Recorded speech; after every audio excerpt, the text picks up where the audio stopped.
Yesu ashimwe bene data, ndabasuje mu izina rya Yesu. Imana y'amahoro ikomeze ibane namwe aho muherereye hose mu mpande enye z'isi, ikomeze ibiteho kandi bagirire neza. Tugeze muri wa mwanya mwiza wo kuba imbere y'Imana, tugiye gutangira dusenga.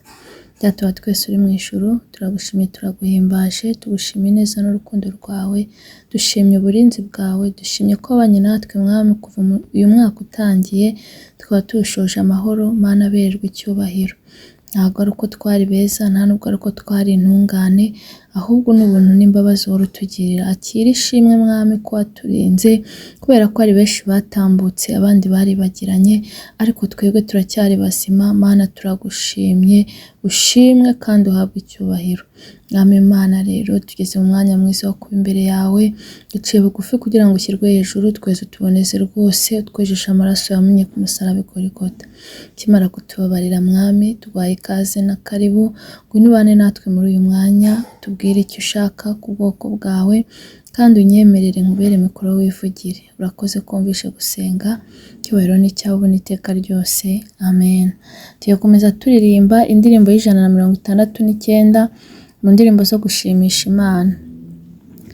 Mana nk'uko wafashaga basogokuruza,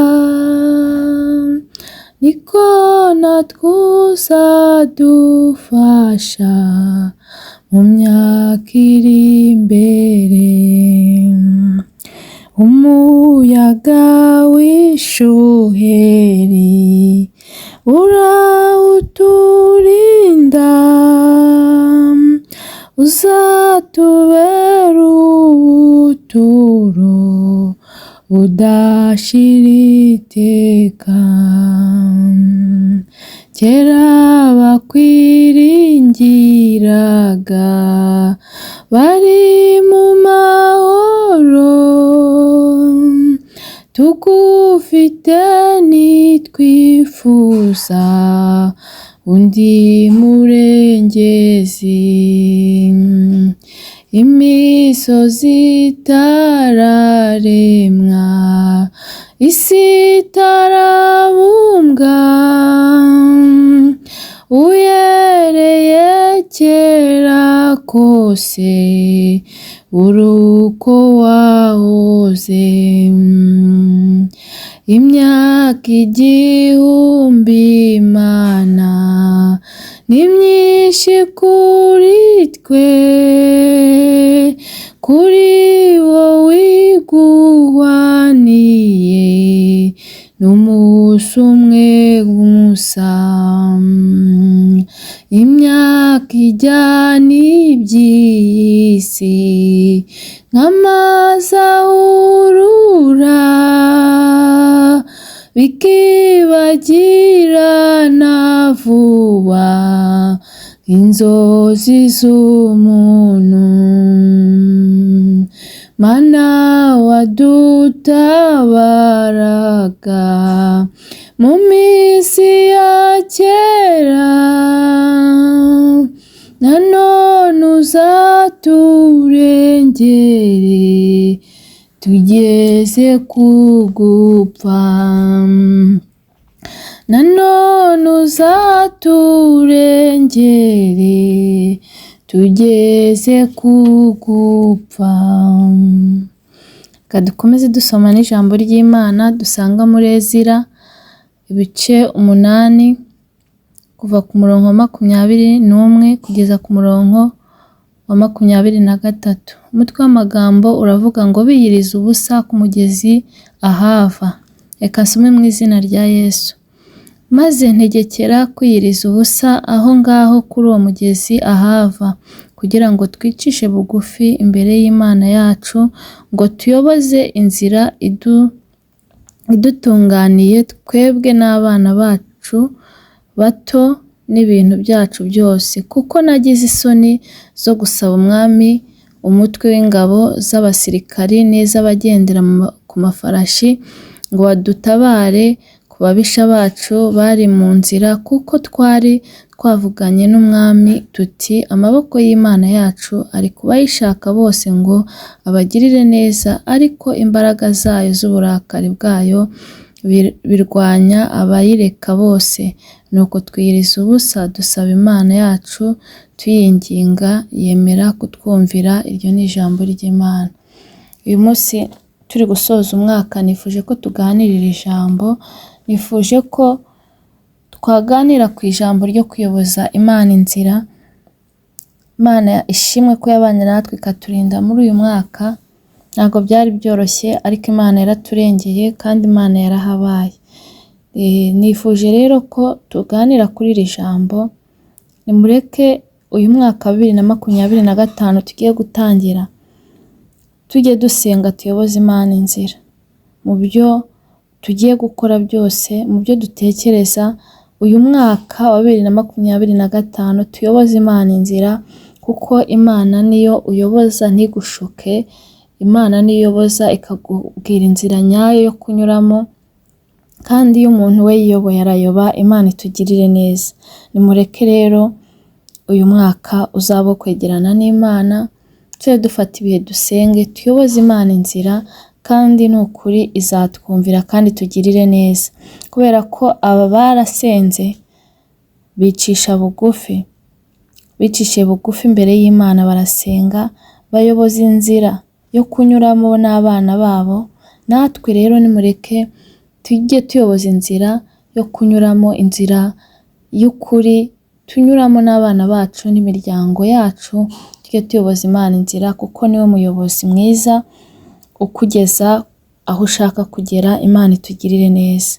Uyu mwaka rero nta byinshi uyu munsi mfite byo kuvuga, ariko icyo nshaka kubabwira ni uko uyu mwaka wa 2025 umuntu uzayoboza Imana inzira, ni ukuri bizagenda neza kandi ubuzima bwe buzahinduka. Kuko n'abantu barasenze bayoboza Imana inzira, binginga Imana, basenga biyiriza ubusa, Imana irabumvira, irabatabara, ibatabara ku babisha babo bari babazengurutse. Imana ibagirira neza, yumva gusenga kwabo, kandi ngo amaboko y'Imana yacu ari kubayishaka bose, ngo abagirire neza, ariko ngo imbaraga zayo n'uburakari bwayo burwanye abayireka bose. Imana itugirire neza. Imana rero amaboko yayo ari kubayishaka ngo abagirire neza, ariko ngo abayireka bose ngo uburakari buri kuri bo. Imana itugirire neza. Nimureke rero dushake Imana, tuyiyegereze, tuyoboze inzira uyu mwaka. Ni ukuri twegera Imana kurenzaho, kubera ko gusenga ni ubuzima, gusenga ni imibereho, gusenga biguha icyerekezo, gusenga biduha imbaraga. Kandi naho twanyura mu bikomeye, iyo dusenze Imana itwongerera imbaraga tukabinyuramo nta kibazo tugize. Imana itugirire neza. Gukomeza rero ku Mana nta gihombo kirimo.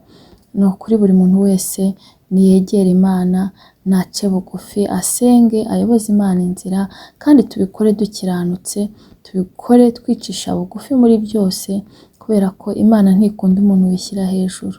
Imana iba ishaka kutwicisha bugufi. Iyo yonyine ishaka kugushyira hejuru, igushyira hejuru. Ariko nimureke twicishe bugufi, twubahe Imana, dukiranuke ku gato no ku kanini, twirinde ikibi n'igisa nacyo, tugire urukundo kandi twizere Imana. Imana izatugirira neza. Uyu mwaka rero uzabe umwaka mushya kuri buri muntu wese, kandi uzashaka ko uzamubera mwiza. Icyo usabwa ni ugusenga ukayoboza Imana inzira, ni ugusenga ukagisha Imana, ukayigisha inama, kubera ko Imana niwe mujyanama mwiza ukubwira iby'ukuri kandi bitari mu ikinyoma. Kubera ko abantu bo bashobora kugushuka kubera ishyari, abantu bashobora kugushuka kubera badashaka ko ari aho ugera, ariko Imana ni umujyanama mwiza ukubwira ngo nyura aha, kora iki, bigenze gutya, kandi byose bikarangira bigeze ku ntego nziza. Imana itugirire neza rero.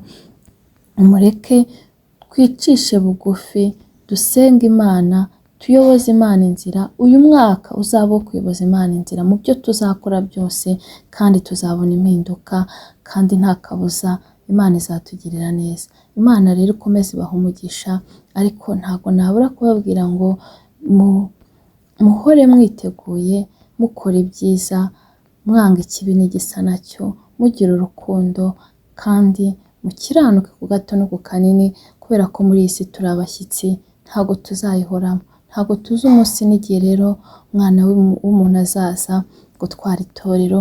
Niyo mpamvu buri muntu wese agomba guhora yitegura, kandi buri muntu wese agahora yezwa, agahora akizwa, kubera ko muri iyi si turi abashyitsi. Imana itugiriye neza rero, kandi n'abatari bakira Yesu nk'umwami n'umukiza, uyu mwaka mushya dutangiye, nimwakire Yesu nk'umwami n'umukiza w'ubugingo bwanyu, kubera ko Yesu niwe karuhura, Yesu niwe utanga amahoro mu mutima, Yesu niwe utanga umunezero, Yesu niwe utanga ituze, Yesu niwe uhindura ubuzima, kandi ikiruta byose akaduha n'ubugingo buhoraho, kubera ko niwe nzira n'ukuri n'ubugingo, ntawe uzagera kwa data atamujyanye. Imana itugiriye neza rero, uyu mwaka rero utari wakira Yesu nk'umwami n'umukiza, fata umwanzuro wakire Yesu nk'umwami n'umukiza, akubera umuyobozi muri byose. Imana itugiriye neza rero, mureke dusenga Imana idufashe nk'uko indirimbo yabivuze. Imana yafashaga ba sogokuruza kera, natwe uyu munsi iradufasha, kandi yaradufashije kandi izahora idufasha. Icyo usabwa ni ukuyisaba ikakubera umuyobozi, ni ukuyiyoboza inzira. Imana itugirire neza.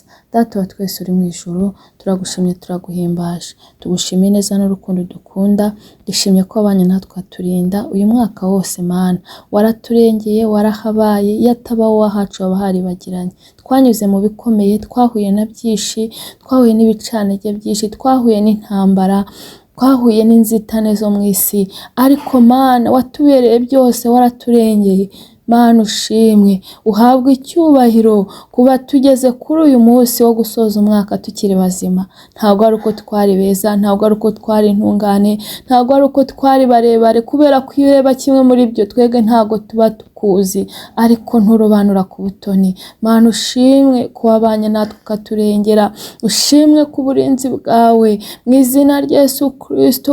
Ushimwe Mana, turagushimye ko turi amahoro. Mana habwa icyubahiro, wagize neza, ishimwe ni iryawe. Mana igira neza rero, tugiye gutangira umwaka 2025, ariko twemerere Mwami utubere umuyobozi muri byose, twemerere uzatuyobore mu byo tuzakora byose, kandi uzaturinde icyadutandukanya nawe. Mana abantu barasenze, bari ku mugezi wa Hava, baca bugufi barakwinginga, bakuyoboza inzira, urangije urabatabara. Natwe turakwinginze kugira ngo Mwami ujye uduha kukuyoboza inzira, ujye uduha kukuyoboza muri byose, kandi utubere umuyobozi, kandi utubere umujyanama. Uyu mwaka tuzakubone, uyu mwaka uzatuyobore, uyu mwaka Mwami uzakora imirimo n'ibitangaza ku buzima bwacu, kandi uzatwongera ibihe byo kuba imbere yawe, uzatwongera ibihe byo gusenga, uzaduhe gukiranuka birushijeho, uzaduhe kwirinda ikibi n'igisa nacyo.